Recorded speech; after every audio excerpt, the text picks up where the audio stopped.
পাহাড় বৃষ্টিতে ভিজলেও দক্ষিণবঙ্গ পুড়ছে তাপপ্রবাহে। আর প্রচন্ড প্যাচপ্যাচে গরমে ঘর থেকে বেরোতে চাইছে না সাধারণ মানুষ। দিন কয়েক বাদে ঈদ হলেও গরমের কারণে ঈদের বাজার এখনো জমে ওঠেনি বলেই দাবি ব্যবসায়ীদের। কেবল বাজার নয়, পথঘাট থেকে অফিস আদালতেও সাধারণ মানুষের আনাগোনা অনেকটাই কম।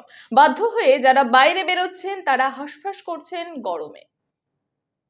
ঘরে বসেও স্বস্তি নেই, আর ঘর থেকে বেরোলেই ছ্যাঁকা খেতে হচ্ছে রোদ গরমের।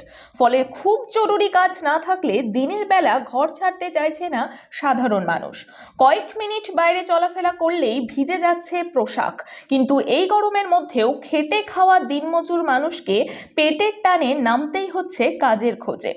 অন্যদিকে প্রচন্ড গরমের কারণে বাড়ছে লোডশেডিং থেকে লো ভোল্টেজ। ফলে সাধারণ মানুষকে চরম অস্বস্তিতে পড়তে হয়েছে বৃষ্টির দেখা না মেলায়। আবহাওয়া দপ্তর এখনো পর্যন্ত তেমন কোনো সুখবর দিতে পারছে না। উত্তরবঙ্গের জন্য সুখবর থাকলেও দক্ষিণবঙ্গের জনতা পুরোপুরি উল্টো আবহাওয়ায় নাজেহাল। এমনকি অনেক এলাকায় জল কষ্ট দেখা দিয়েছে এমন আবহাওয়ার কারণে। জলস্তর নেমে যাওয়ার ফলে টিউবওয়েল থেকে জল তুলতে নাকাল হচ্ছে সাধারণ মানুষ। গরম গরম ব্যাপারে কিছু বলার নাই। গরম মানে সবই গরম, দুনিয়া গরম, মানুষ গরম, লোক গরম, সব গরম।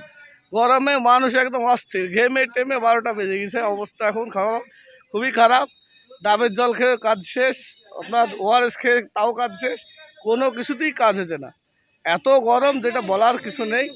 এখন এই গরমে তৃপ্তি বৃষ্টি না হলে এর সমস্যা সমাধান কিছুই হবে না।